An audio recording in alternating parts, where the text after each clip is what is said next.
Nous ouvrons ce programme par les tensions internationales accrues entre les États-Unis, la Grande-Bretagne, la France et la Russie au sujet de l'utilisation présumée d'armes chimiques dans la ville syrienne de Douma. Il y a une semaine, les services de renseignement occidentaux rapportent que le 7 avril, les forces syriennes auraient utilisé des armes chimiques, y compris du chlore gazeux et un gaz neurotoxique non spécifié pour tuer des dizaines de civils et en blesser des centaines d'autres. En réponse à ces attaques, les États-Unis, le Royaume-Uni et la France ont lancé des frappes aériennes militaires conjointes dans le pays pour éviter l'utilisation future de ces armes illégales. Mais qui est à blâmer dans cette attaque? La Russie ou le gouvernement du président syrien Bachar al-Assad ou encore l'Iran?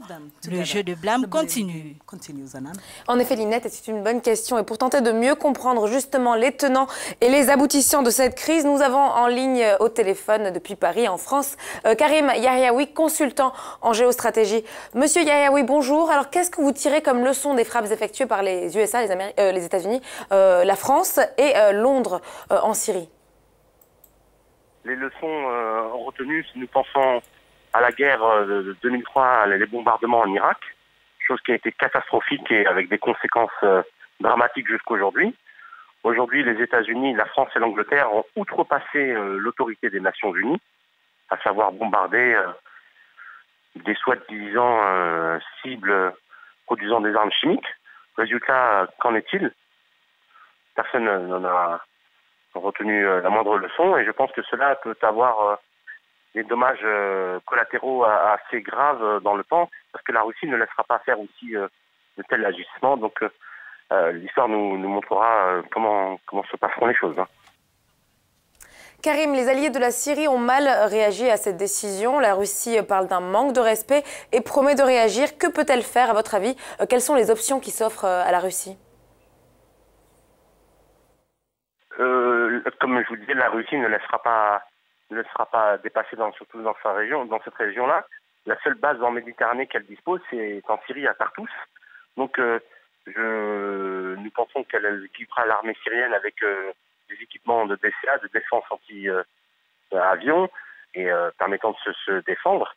Et aujourd'hui, c'est son autorité qui est en jeu, celle de la Russie, à savoir faire face au bloc de l'OTAN.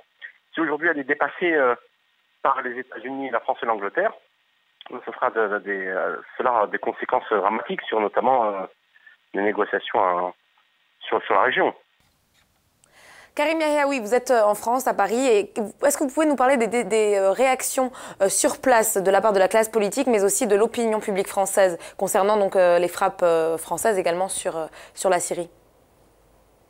Là, c'est assez mitigé. Ce que nous avons constaté, c'est les élus de la France insoumise qui dénoncent. La droite, beaucoup de gens de droite ne se prononcent pas. Étonnamment, c'est étrange. Certaines personnes des Républicains apportent leur soutien au président, mais les retours que nous avons dans la population sont contre ces attaques-là, parce qu'elle n'a pas été consultée au-delà de ça, mais c'est surtout l'autorité des Nations Unies qui a été outrepassée. Et aujourd'hui, c'est ça qui pose problème. Les retours qu'il y a sur les réseaux sociaux, c'est que les Français disent « Mais pourquoi la France n'agit-elle pas de la même manière en Birmanie? N'agit-elle pas au niveau du Soudan, dans plusieurs États? Mais pourquoi attaquer la Syrie pour soi-disant défendre la population? Derrière, y a-t-il peut-être des enjeux économiques? C'est la question et je pense que nous le savons tous que la réponse est oui. Dernière question avant de nous quitter. Est-ce que cette nouvelle escalade de tensions entre la coalition États-Unis, France, Angleterre et la Russie peut être source d'un conflit mondial, à votre avis?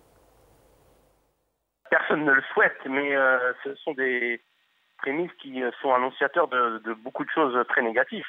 Tout doucement, des blocs qui se constituent, des blocs assez très puissants même, parce qu'avant il y avait une dualité USA contre l'ancienne URSS. Aujourd'hui, c'est des blocs de l'OTAN face à un autre bloc qui est la Russie, l'Iran, donc des blocs assez puissants. Et le théâtre de cette guerre-là sera le Moyen-Orient. Et s'il y a une étincelle qui commence, cela aura des conséquences négatives, c'est-à-dire qu'une traînée qui pourra attaquer tout le Moyen-Orient, attaquer peut-être l'Afrique. Aujourd'hui, il y a des conséquences, notamment sur le terrorisme en Afrique.